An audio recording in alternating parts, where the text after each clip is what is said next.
Okay, so let's look at the whole process now as a movie.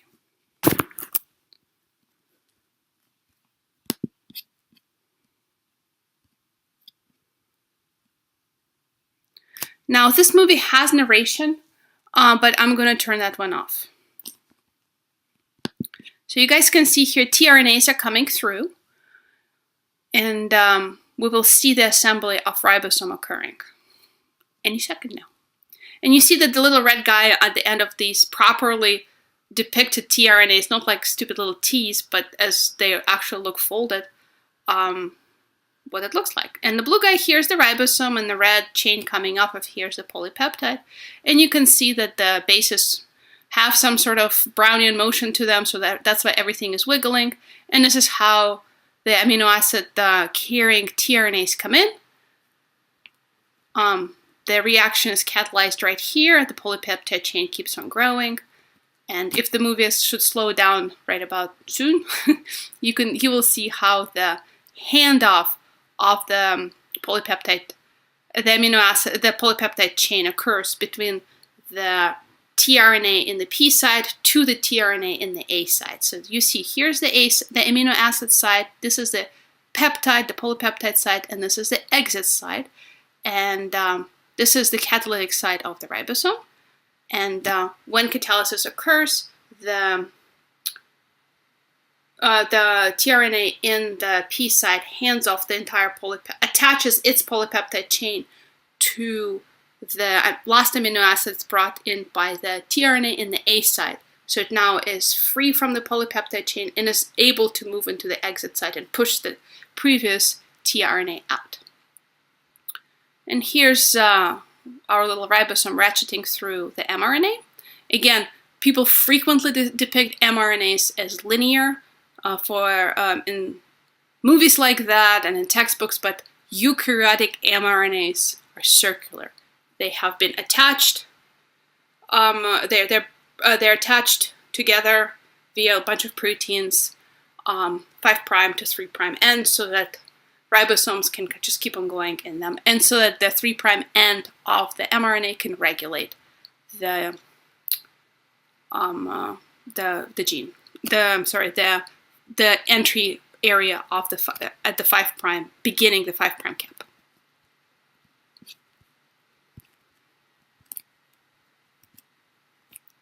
So let's talk some more about this particular type of regulation.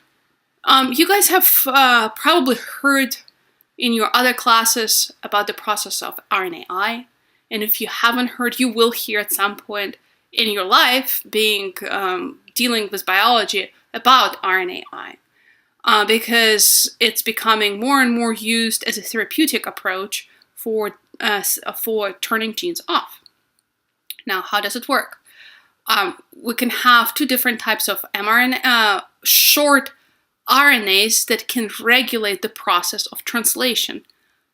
The way they do it is they can either come in by being injected or by being delivered as a drug to a cell as siRNA or RNAi, or sometimes we actually have hundreds of naturally encoded microRNAs in our genome that are used by our cells to regulate many mRNAs at once. So don't worry about the lots of little arrows here.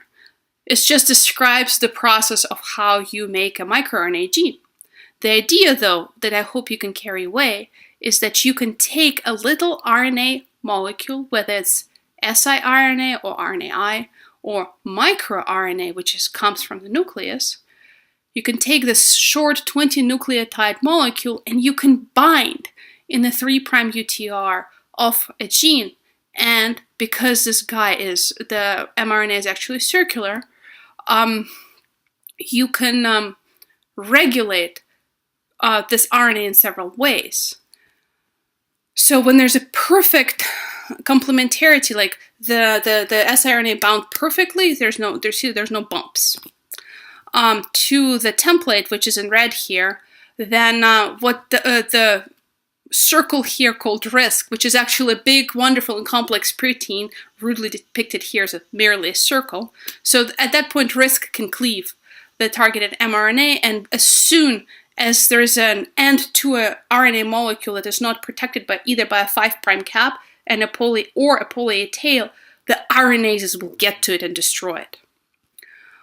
Or what microRNAs usually do is, instead of completely cleaving the mRNA message, they sit there and prevent the ribosomes from, because RISC can then be bound by an inhibitor of the ribosome translation initiation, they can prevent ribosomes from getting to that mRNA until the microRNA is removed from the cytoplasm. And I have a movie for that too. Now, this movie, if you is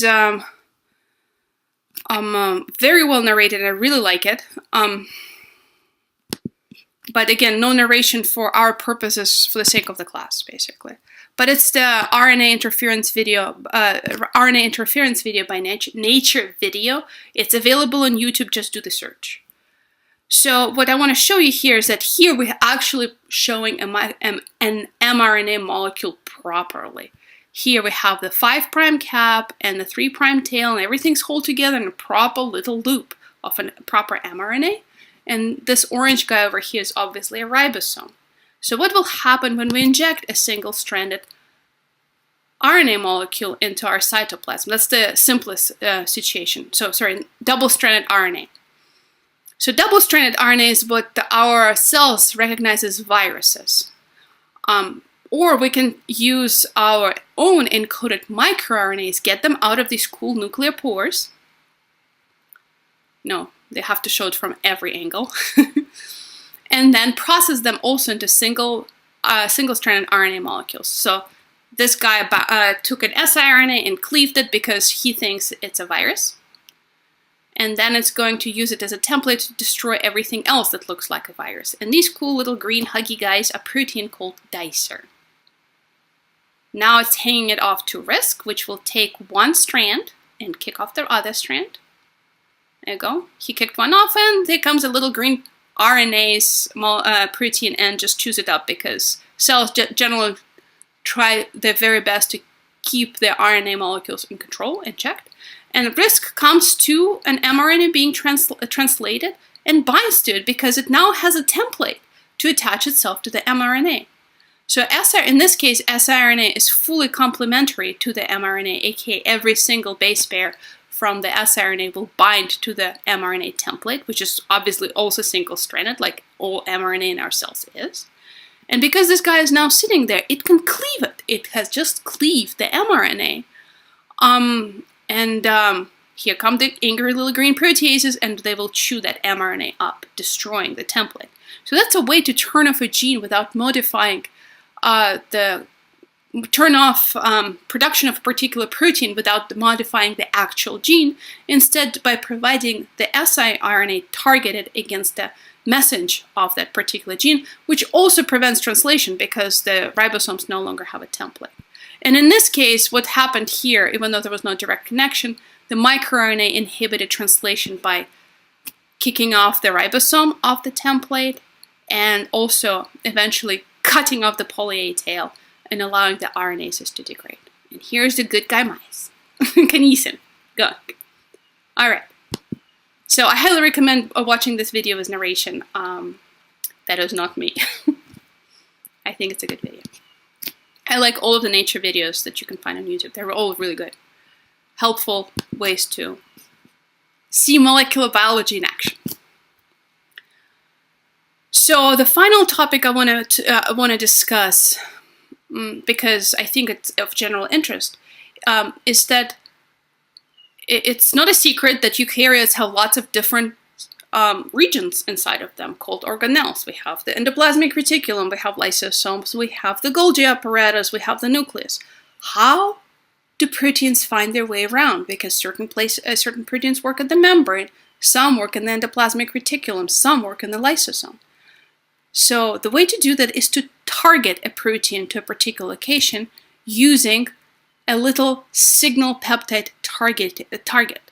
So usually, not always, but for example, for the purpose of the ER, the signal sequence is one of the first pieces, the first couple of amino acids translated by the ribosome, so that that is the first thing protruding from that ribosome for that particular protein. And so it can be recognized right away by this other protein called SRP. And SRP will then deliver this based on a signal sequence which tells the SRP protein to deliver this particular ribosome together with what it's making, the protein bound for the ER, to the ER. And it will actually attach itself to a particular SRP receptor, which is right next to this translocon pore. The pore will get opened by the GDP being hydrolyzed. That kind of detail is not important for you guys. And now, because the signal sequence can bind the translocon pore, the rest of the blue protein will be put into the ER instead of being released out in the cytoplasm. Now, another additional piece of information is that while the signal peptides are critical for getting the protein to the ER, they're not actually necessary for protein function for the most part, so they're actually cleaved off once the targeting event is complete. So they're only by a signal peptidase protein. Another way to get into other organelles is using other types of signal peptides. Here we have the signal peptide meant for mitochondrial targeting, which works in similar ways as the ER targeting signal, and again is cleaved off once the mitochondrial protein is fully translated and mature. And proteins that are bound for the nucleus have these very special nuclear localization tags that are recognized once the protein is fully translated. It's recognized by a special protein called importin. So a protein with an NLS nuclear localization tag will be bound by importin, and then the importin is going to chaperone it through the nuclear pore, let it go, and then the importin will go back into the cytoplasm while the nuclear bound protein will stay. And this sums up all of everything I wanted to cover for the purpose of mRNA translation into protein. There's 3 phases: initiation, elongation, and termination. Initiation in eukaryotes, I' want to rattle through it because I don't think I talked enough about it yet.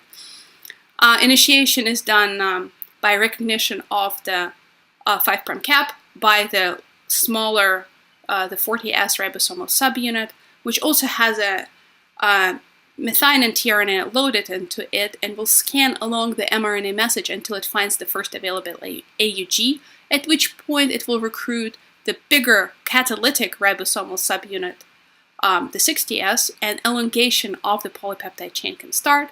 And finally, termination occurs at stop codons, for which there is no amino acid carrying tRNA. Instead, what can bind these stop codons, all 3 of them, is a protein called release factor, which catalyzes, instead of attaching another amino acid, will catalyze the reaction of the breaking of the polypeptide chain and formation of the peptide bond to water instead of to another amino acid, resulting in the carboxyl end formation of a protein. And then once the polypeptide chain is released, the ribosome is pried open from the mRNA using the ribosome recycling factor.